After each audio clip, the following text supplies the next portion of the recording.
state the nature of your emergency. A recorded call from 5:47 in the afternoon.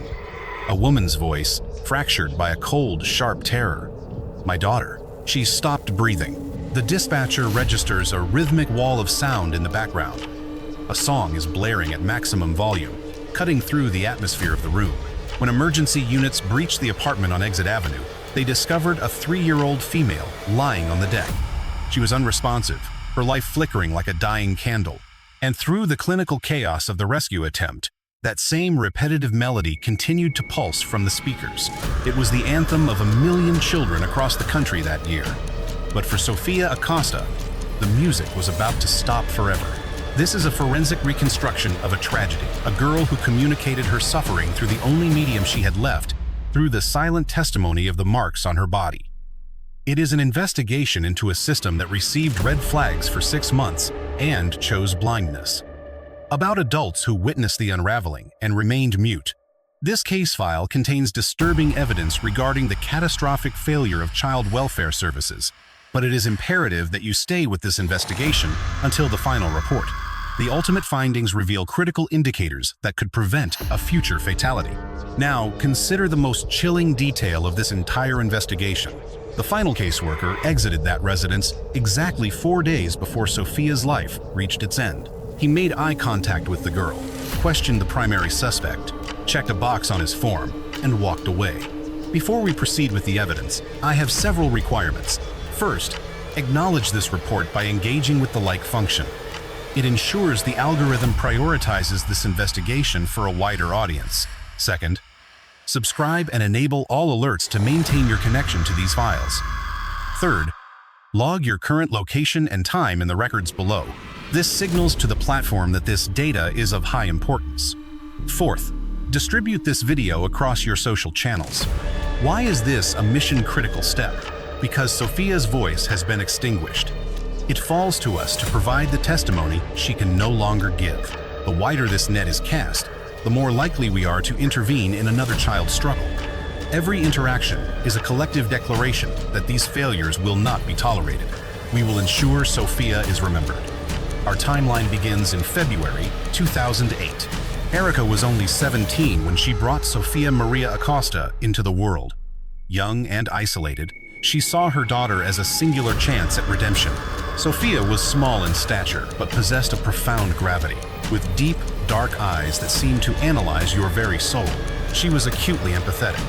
If she detected pain, she would hold you with an intensity that felt like a desperate anchor. Her grandmother, Maria, would later reflect that those embraces felt like a child who knew her time was a dwindling resource. And then, there was her obsession with the rhythm. The moment a beat hit the airwaves, she would drop everything to dance, twirling and jumping in a pure, unadulterated expression of joy.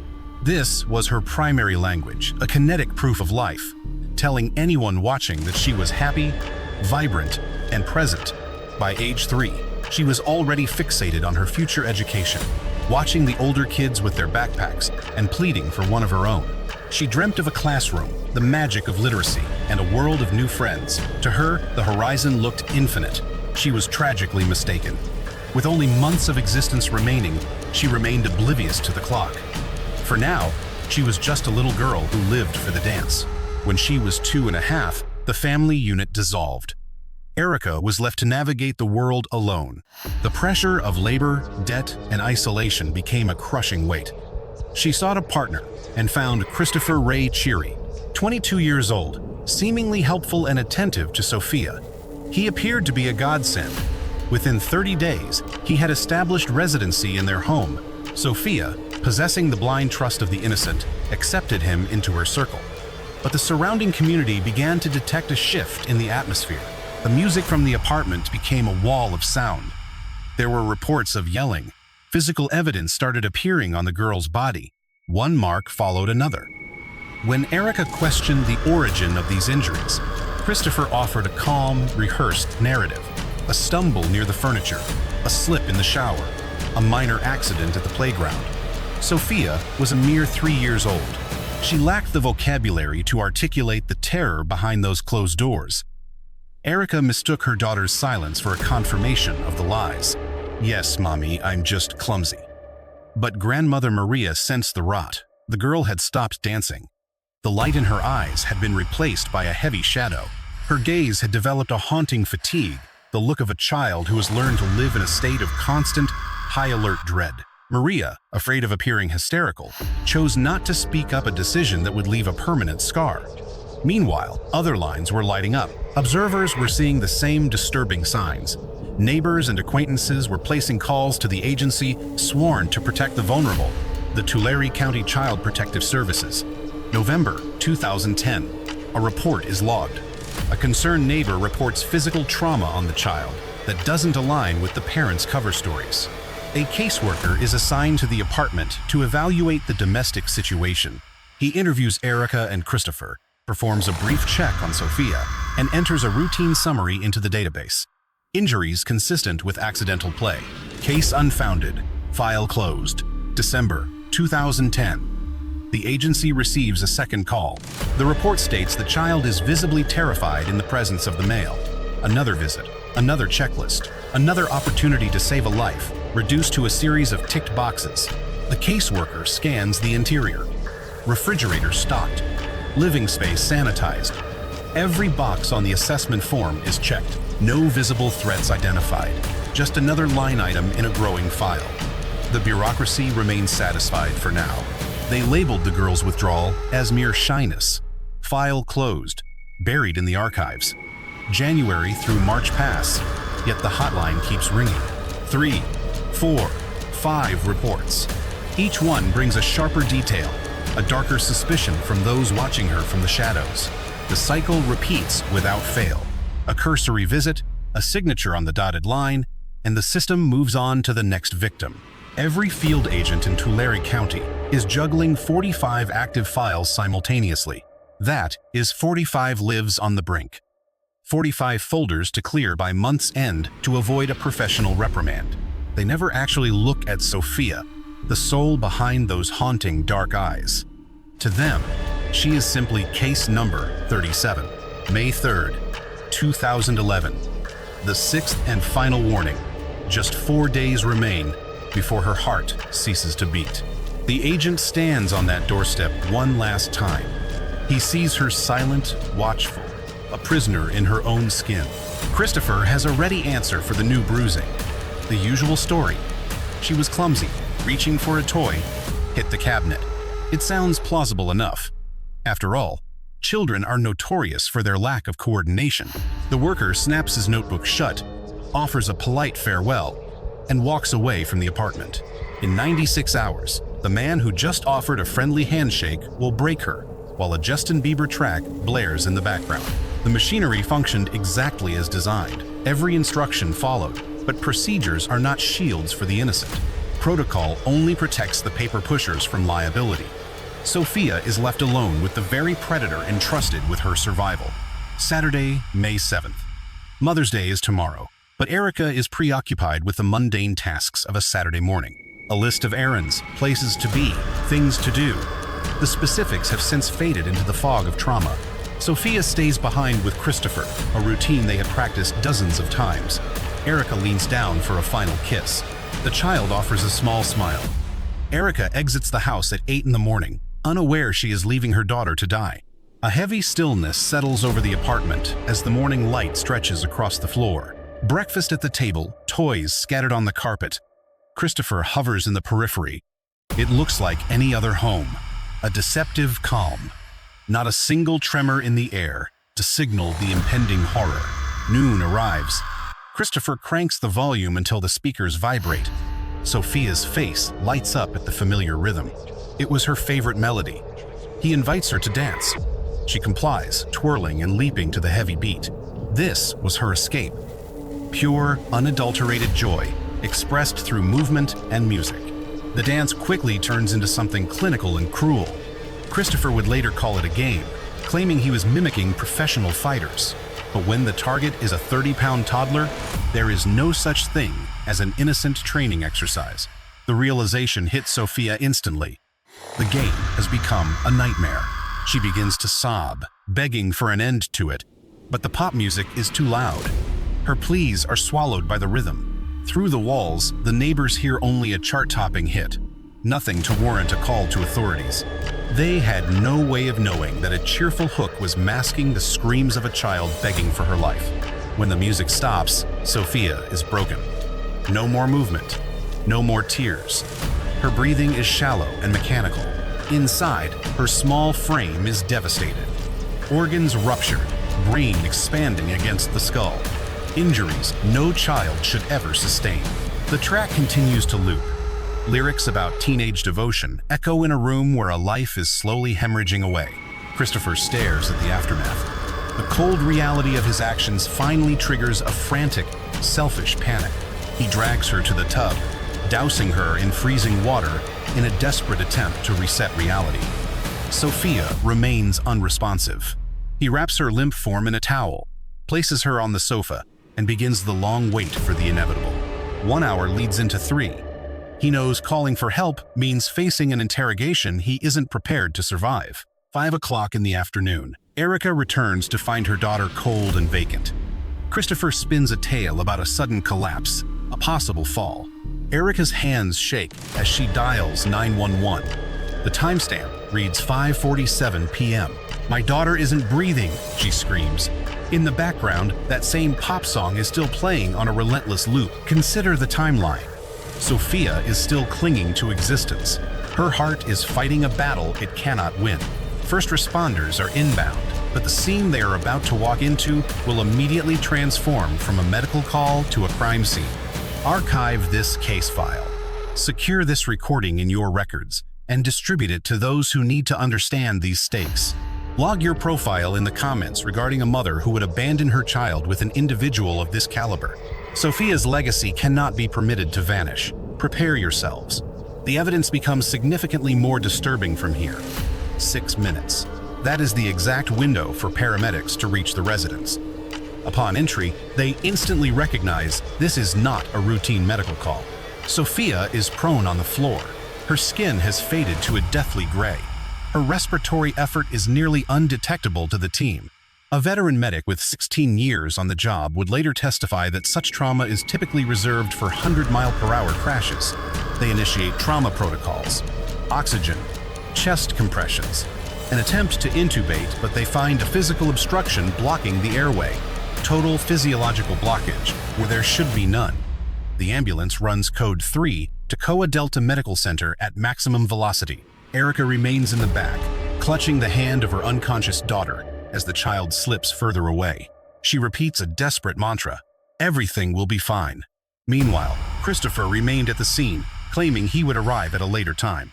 At the facility, a specialized trauma team is already staged at the emergency bay entrance, waiting for the patient.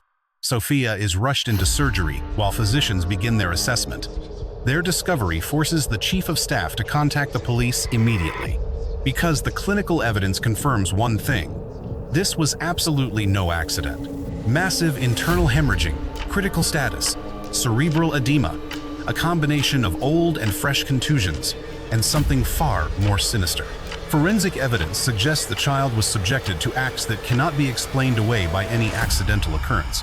The chief of staff, with 25 years in pediatric trauma, later categorized this as one of the most horrific cases of his career. Sophia is transitioned to full life support. Critical emergency procedures are executed in a desperate bid for survival. They fight for every single second, but even if they stabilize the body, the brain has already sustained irreversible, catastrophic damage. The next of kin begin congregating at the hospital as the gravity of the situation sets in. Grandmother Maria enters the emergency wing in a panic, demanding her girl. Staff escorts the family toward the intensive care unit.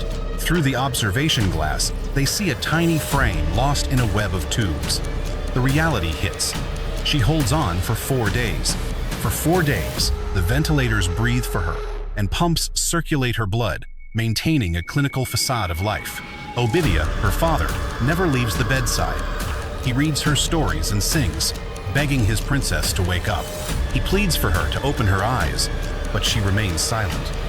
On May 10th, doctors conduct the final neurological assessment. The electroencephalogram returns a flat line across all channels. All brain function has terminated. The child is effectively gone.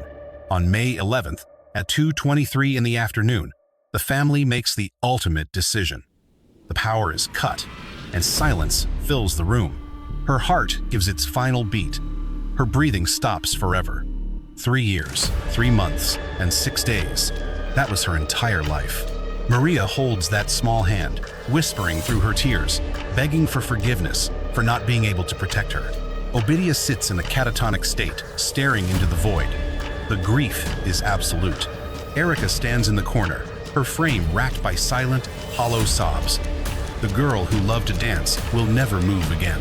While Sophia fought for life, our detectives were already processing the apartment. We knew the accident story was a complete fabrication. The objective was identifying the perpetrator. Forensics recovered evidence from the bedding, the bathroom surfaces, and the towels. Every item was logged into evidence. Then, Christopher Ray Cherry was brought into the precinct for a formal interrogation. He walked in with a cold indifference, sitting across from the investigators to repeat his scripted version of the events.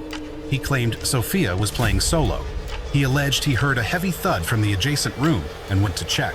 He found her prone on the floor, he said. He claimed he attempted to provide medical assistance as best he could. The lead detective, a 20-year veteran of crimes against children, recognized the deception immediately. He began the tactical questioning. He demanded a timeline. Where was the child? What was the nature of the sound? What happened in the hours prior? Christopher spoke of dancing and having fun. The detective stopped him, demanding he clarify exactly what kind of dancing occurred. Christopher replied with a chilling lack of concern, stating he was just showing her some moves. He claimed he was demonstrating mixed martial arts techniques he saw on television for entertainment. The detective locked eyes with him. He asked if he realized a 30-pound toddler cannot survive the physical force an adult professional fighter exerts.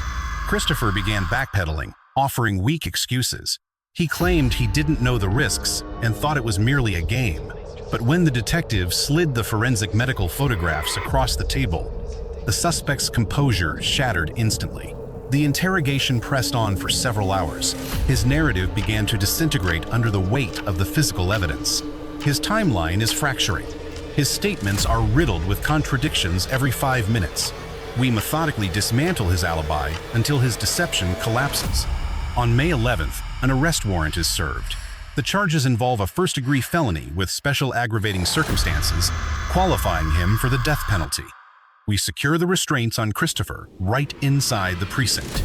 No remorse, no tears, just a chilling, hollow silence as he is led to the transport vehicle. 5 years of legal maneuvering pass. In September 2016, the trial finally begins.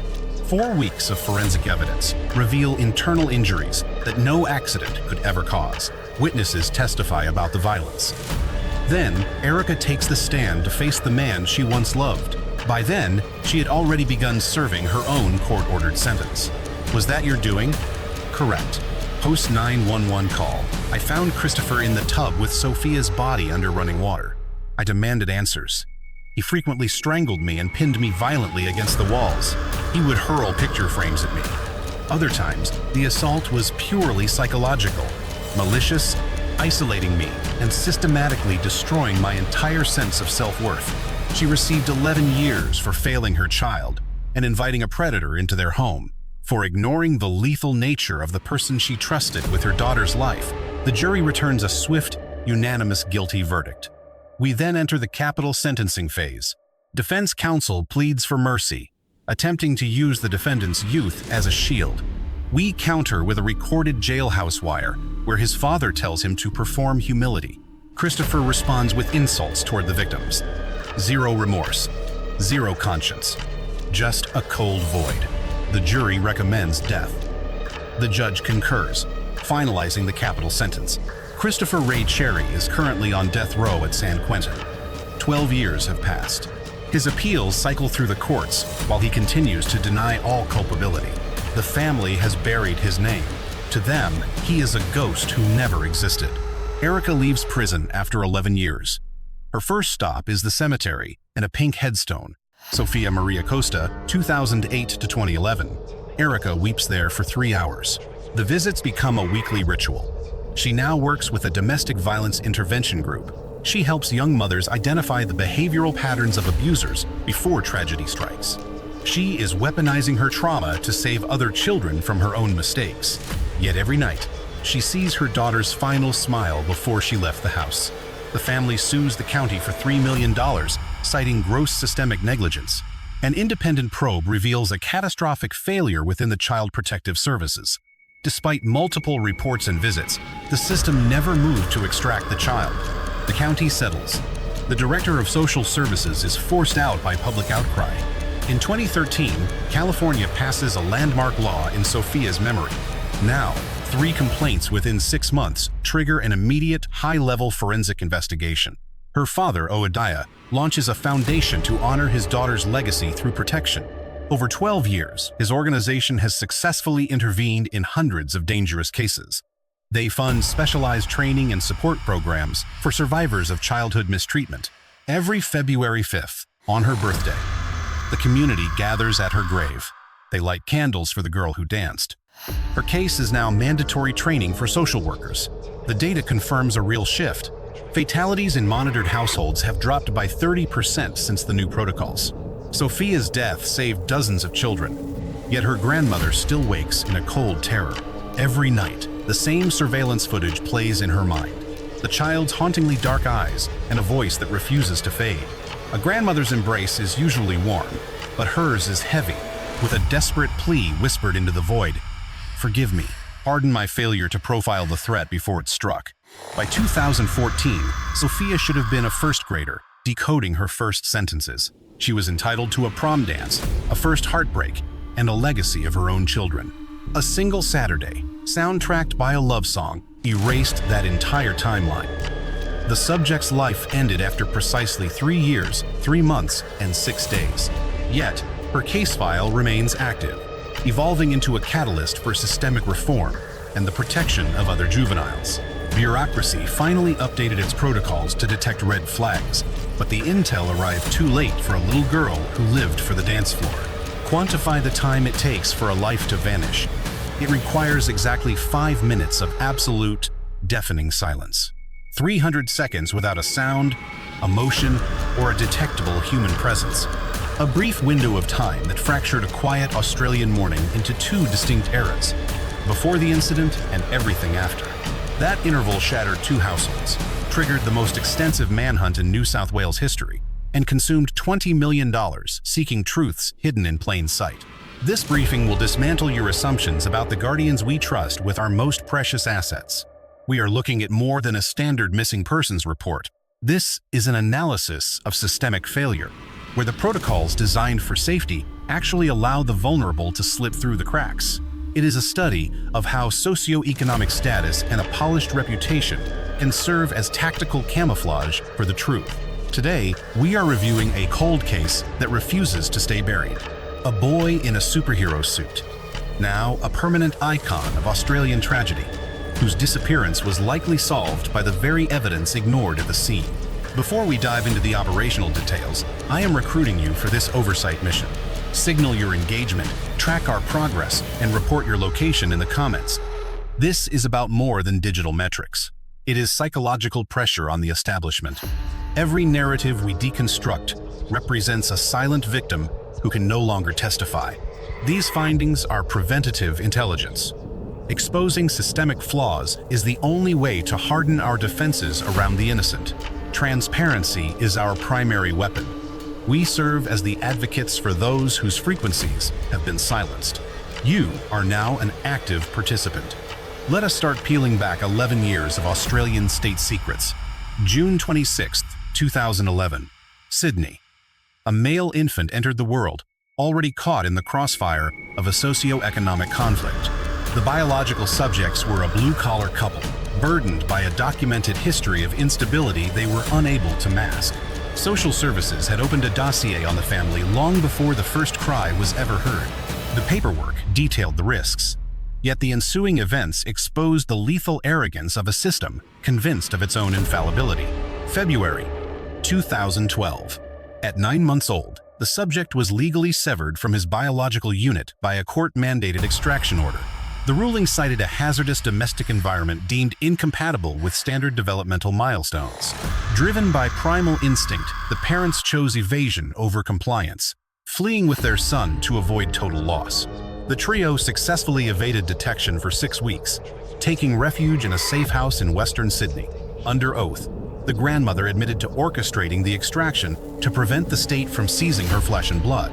Authorities mobilized Strike Force Dunkra, a dedicated tactical unit solely to locate the infant. Following a 60-day pursuit, the subject was apprehended and remanded to the state. On the surface, the operation was a success. By March, the 9-month-old was reassigned to foster care. The profile was flawless, an affluent, high-status couple from the North Shore. This was an elite zip code, a stronghold of multi-million-dollar estates and high-value professionals.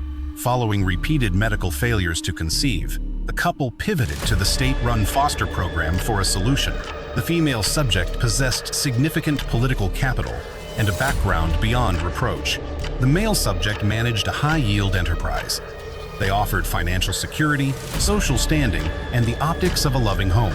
Their pedigree made them untouchable. This perceived moral high ground would eventually serve as their most effective tactical defense. Their placement was facilitated by the Dalmar branch of Wesley Mission, an established care provider. They managed the transition phase, granting the biological parents restricted access, twice monthly supervised contact sessions. These windows were brief 1 to 3 hours conducted under the watchful eye of official handlers. In those fleeting minutes, the biological parents attempted to bridge the gap that the state had widened. Agonizing hours dragged on relentlessly, tracking each second with your child while state monitors judged your worth as a mother. Then, the atmosphere shifted, cold and subtle. That shift carried a lethal price. July 2012 saw his file handed to Young Hope, a Salvation Army operation. This fledgling initiative aimed to process 130 children in its debut 3 years. William was just another case file. Management migrated to a new entity, governed by alien protocols and laxer standards of oversight. Everything changed. This bureaucratic shuffle formed the initial fracture in the shield supposed to protect the child. His new caretakers named him William. He became a spirited boy, possessing deep brown eyes and dark, messy hair. His guardian painted a portrait of domestic bliss and shared exploits on Sydney's North Shore. She played the maternal role convincingly. From the outside, it appeared the boy was the focal point of a nurturing, protective sanctuary. Yet, official logs whispered a darker reality. Files detailed escalating friction, highlighting bouts of manic energy and defiance. Bedtime was a battlefield, lasting 3 hours some nights, while others passed in a mere 20 minutes. They consulted various clinical mental health experts. The real danger lay in the red flags his mother saw signals the state ignored. With every supervised meeting, her instincts flared at the sight of mysterious marks on his skin. Chronic illness went untreated, and his wardrobe failed to match the biting weather outside. She bombarded officials with pleas to investigate the deepening shadows she witnessed. No one championed a broken mother over a high society couple with deep pockets and influential political ties. The machine had picked a side, a fatal error. By mid-2014, he was 3. He socialized at preschool, blending in with the other kids. That June, a backyard celebration marked his birthday, filled with neighbors and classmates. The optics were flawless: a grinning child, a cake, a perfect family facade. Observers recorded his excitement as he recounted the festivities and the games he played. During a mid-year trip to Bali, they acquired the very object that would define his coming tragedy. They purchased a Spider-Man suit there. That red and blue spandex became his inseparable second skin. He lived in that mask, scaling imaginary walls and mimicking the sounds of jungle predators. Wrapped in polyester, the boy felt untouchable, a hero capable of shielding the world from harm. The psychological weight of that irony is crushing a small hero unable to rescue himself. Visits dwindled until the final encounter on August 21, 2014, at a North Sydney playground. This 2-hour session served as restitution for a prior meeting missed due to his mother's illness. Monitored by charity staff and a government agent, his parents shared moments with him, oblivious that they were witnessing a final farewell. His mother etched every detail into her memory. The boy seemed subdued, unnaturally soft.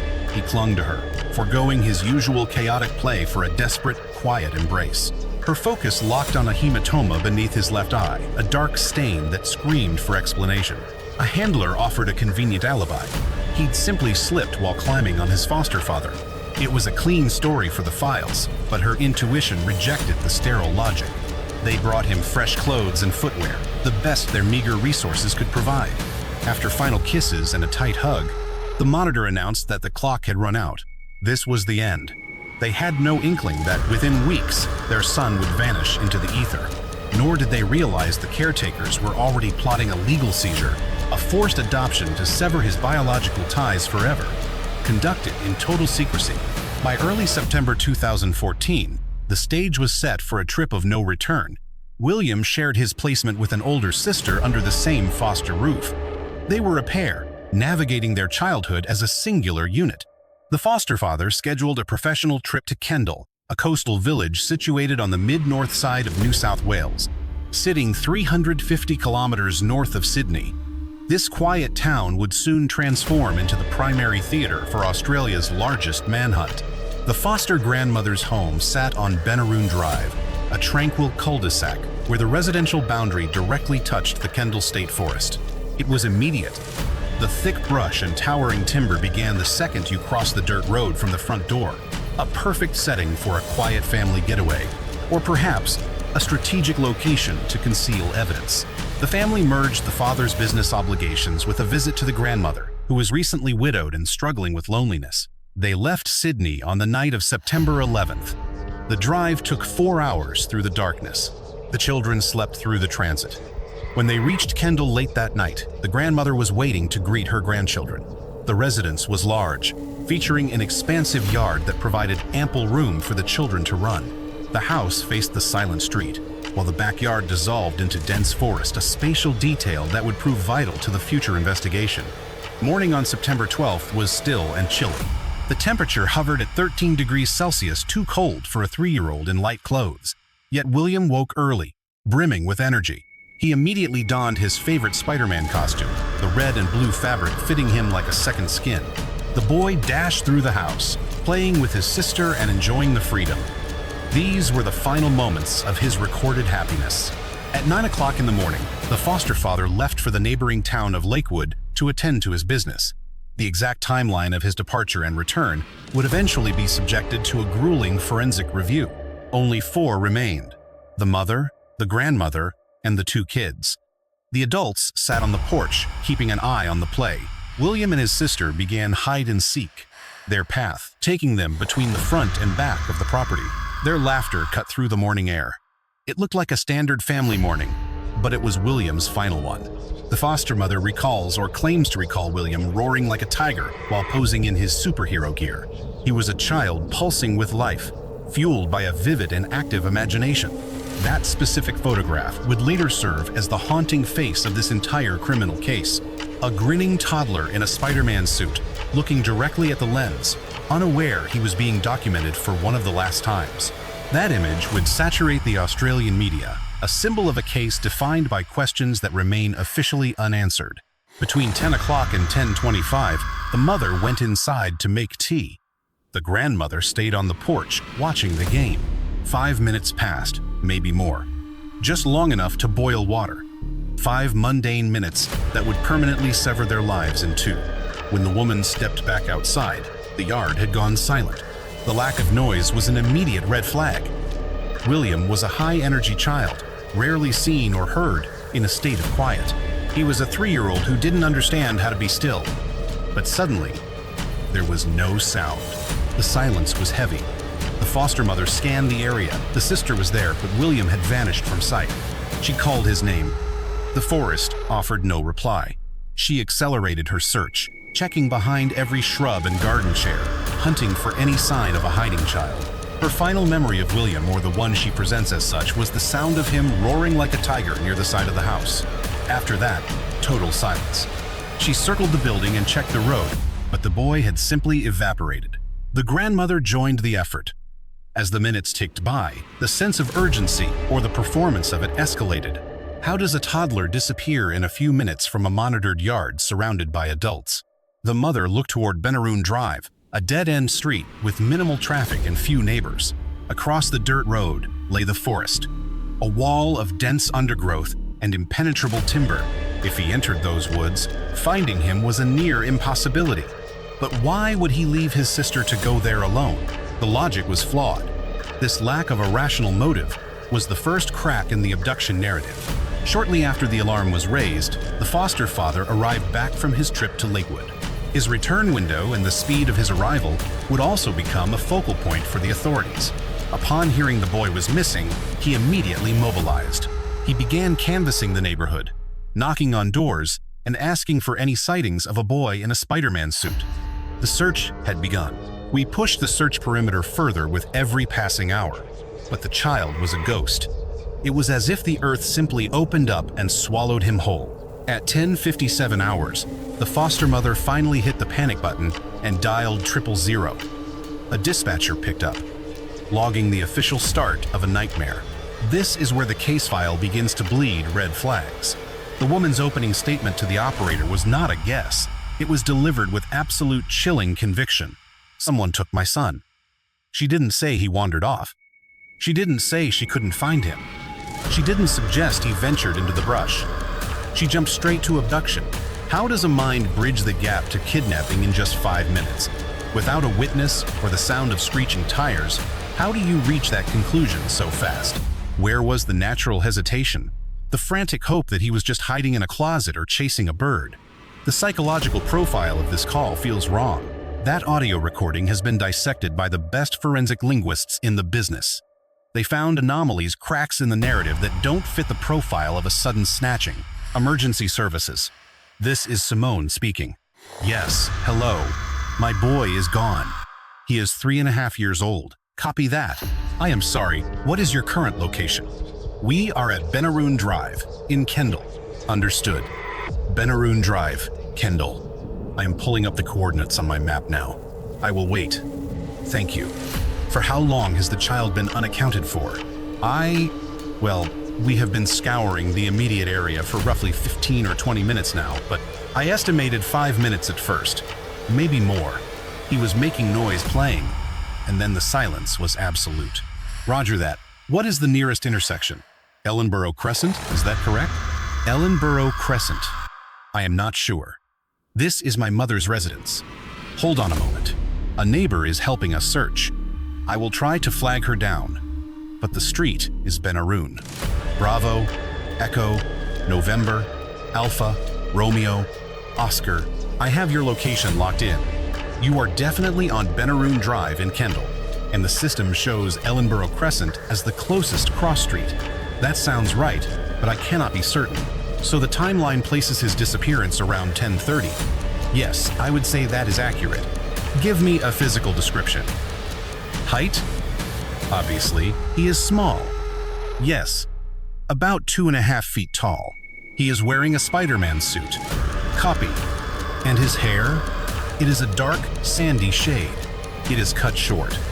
He has these very large, brownish-green eyes. Understood. Any footwear? Do you recall any other specific physical markings we should look for? Let me think. Yes, he has a distinct freckle on the crown of his head. If you move the hair aside on the left, that freckle is right there on the top. Any idea of his direction of travel? Our property backs right onto the state forest. Understood. And these are massive land parcels. We have already patrolled Benaroon Drive on foot with no luck. Copy that. What is the boy's name? William. His full name? William Terrell. Tango, Yankee, Romeo, Romeo, Echo, Lima, Lima. Has he ever wandered off before? Never. This is completely out of character for him. Did you notice any unauthorized persons in the vicinity? Any strange vehicles idling? No, none that I saw. I was just outside, preoccupied talking to my mother and my daughter. We could hear him roaring around the yard like a little tiger. And then I realized the noise had stopped. I told myself I should check on him immediately. Right. We are dispatching units to Benaroon Drive in Kendall now. I am also issuing a general broadcast to all patrol cars to be on high alert. I appreciate it. Thank you. Goodbye. 9 minutes on the clock. At 11:06, the first responders rolled onto the scene at Benaroon Drive. This triggered one of the most massive manhunts in Australian history. The machine was in motion, But the clock had already run out. If that boy truly vanished that morning, 3-year-old William Terrell became a shadow. He didn't just leave, he evaporated. That Spider-Man suit was supposed to represent invincibility, but it offered no protection against the darkness that descended on Benaroon Drive that day. Within the initial window, dozens of uniforms flooded the zone. Volunteers from the emergency and fire services swarmed the brush. Choppers maintained eyes in the sky, while canine units worked the ground. Neighbors formed their own search parties, desperate for answers. By sundown, over 100 individuals were scouring the terrain. They dissected that forest meter by meter. Every basement was cleared, every neighbor questioned, and every body of water dragged. The continent mobilized to recover a toddler in a Spider-Man suit, but the canine units hit a wall immediately. Something felt wrong from hour zero.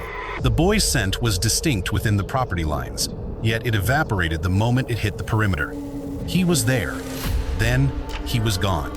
This defied logic. A 3-year-old on foot leaves a biological signature in the brush, but the surrounding timber was stone-cold silent. Our search teams found absolutely nothing. No tracks on the asphalt, and no broken branches in the woods. The data suggested a forced extraction rather than a wandering child. We had to ask, how does a human being vanish in a microscopic window of time with guardians mere yards away? Ghosting a child without leaving a footprint requires precision. As the sun dipped, the mercury plummeted, and the clock started ticking against us. Hypothermia is a ruthless predator. A toddler in thin polyester stood no chance against the freezing atmosphere of a September midnight. We flooded the zone all night. Hundreds of flashlights cut through the dark while searchers shouted a name into an unresponsive void. The wilderness remained deafeningly quiet. Dawn on September 13th brought no breakthrough. Only the grim realization that survival odds were bottoming out. Pay close attention to this next part. Review the documented case files regarding systemic failures in child welfare to understand the broader pattern of these tragedies. Dispatch this intelligence immediately. Not later, but right now, because another vulnerable child is likely living through ignored red flags at this moment. Let's look at the operational timeline. On September 16, 2014, the authorities activated Strike Force Roseanne. This was destined to become the most massive manhunt for a juvenile in the history of the region. Detective Gary Jubelin took point on the investigation. His gut instinct immediately flagged the foster parents as the primary persons of interest. But wealth and political leverage buy significant interference. The department brass refused to support a probe into such a respectable family. Instead, they forced him to burn resources on an innocent neighbor named Bill Spedding, wasting critical investigative momentum on a dead end. 3 years and millions of dollars were incinerated on a wild goose chase. We processed over 1,000 interviews for 0 results, 11,000 documents, and nearly 700 suspects vetted. $20 million spent on the most expensive cold case in national history. A fortune was wasted because the true culprits wore a mask of high society prestige that the system was too afraid to pierce. By 2019, the pressure reached a breaking point. Jubelin went rogue, running unauthorized wires to break the foster parents' silence. For choosing the truth over protocol, he was stripped of his badge. The only man with a valid lead was neutralized. The file was left to gather dust while the trail went cold once again.